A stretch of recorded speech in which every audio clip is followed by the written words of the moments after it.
Have you ever noticed how anxiety always whispers the same message? Don't make a mistake. Don't embarrass yourself. Don't let anyone see your flaws. It's a quiet voice, but a powerful one. One that keeps millions of people stuck in self-doubt, overthinking, and constant self-monitoring. Yet over 100 years ago, the Austrian psychologist Alfred Adler proposed a solution so simple, so radical, and so liberating that if you truly internalize it, your relationship with anxiety changes forever. Adler called it the courage to be imperfect. And in the next few minutes, you're going to learn why this single idea can transform the way you think, how you show up in the world, and even how you build confidence. Let's begin. Adler believed that most anxiety doesn't come from real danger. It comes from our imagination. According to him, one of the biggest traps the mind falls into is the belief that the world is constantly watching and evaluating us. Adler called this the fiction of superiority and inferiority. It works like this. You compare yourself to idealized versions of other people. You imagine that everyone else is more capable, more confident, more competent, and you conclude, often unconsciously, that you must perform perfectly just to be enough. This creates a mental prison that looks like fear of making mistakes, fear of being judged, fear of failing publicly, fear of not living up to expectations. And here's the twist. Adler said that anxiety is not caused by the situation itself, but by the task of trying to protect an image of perfection. The more you try to preserve a flawless image, the more fragile you become. And the more fragile you are, the more anxious you feel. Most modern self-help tries to reduce anxiety by building competence, improving habits, or thinking positively. Adler went the opposite direction. His message was almost shocking. True freedom comes from the courage to make mistakes. And this is not a motivational slogan. It is a psychological turning point. The moment you allow yourself to be imperfect, something extraordinary happens. Anxiety loses its target.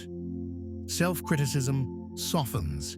Your need to impress others weakens, and your focus shifts from performing to participating. In other words, you become human again. Adler believed that the deepest form of courage is not bravery in dangerous situations, but the courage to show up as you are, knowing full well that you are incomplete, flawed, and still learning. This is what destroys the imaginary audience. You stop performing for a world that wasn't actually watching in the first place. Adler did not see perfectionism as ambition or high standards. He saw it as fear in disguise. Perfectionism, according to Adler, is the belief, if I am not perfect, I am nothing. This belief fuels anxiety because anything short of perfection becomes a threat. Every social interaction becomes a performance. Every mistake feels like a catastrophe. Adler said that perfectionism is the brain's way of protecting a fragile sense of self-worth. It's a shield, but it's a very heavy shield. You may think perfectionism is the price you pay for success, but Adler believed it is the price you pay to avoid failure. This is why the courage to be imperfect is radical. It reverses the entire psychology of fear.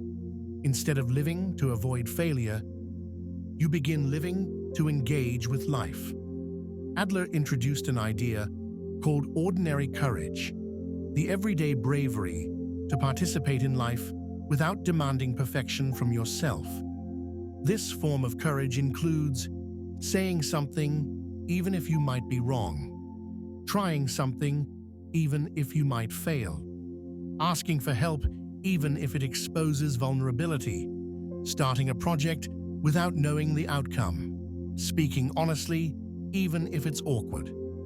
Ordinary courage is not glamorous. Nobody applauds you for it. There are no medals, but it is life-changing. Because every act of ordinary courage rewires your self-concept. You stop seeing yourself as someone who must avoid mistakes and start seeing yourself as someone who can handle them. And once you realize you can handle mistakes, fear begins to shrink. Adler was unique among psychologists because he believed psychology is not just about the individual, but about the individual in relation to society. He argued that anxiety is amplified when we feel isolated in our struggles. We think, I'm the only one who feels like this. Everyone else is doing better. Others will judge me if I fail. But Adler believed that humans become mentally stronger when they recognize a deeper truth.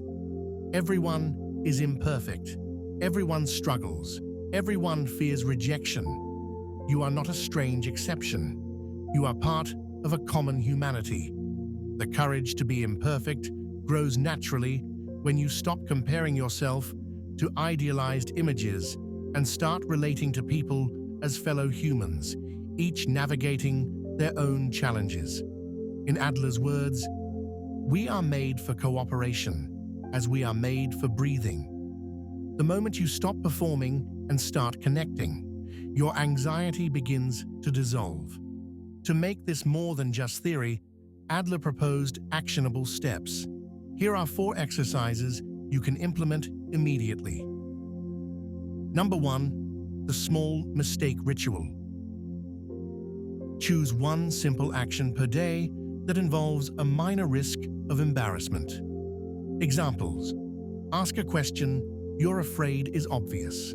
Send a message without over-editing. Share an opinion without rehearsing.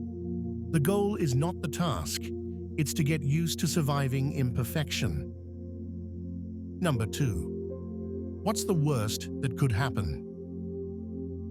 Before any anxiety-inducing situation, ask yourself this: what is the actual worst outcome? What is the most likely outcome? Can I handle it? Almost always, the feared outcome is survivable. Number 3. The method of shifting from self to task. Instead of thinking, what will they think of me? Ask yourself, what is the task right now? This snaps your attention away from anxiety's imaginary audience. Number 4. Human leveling.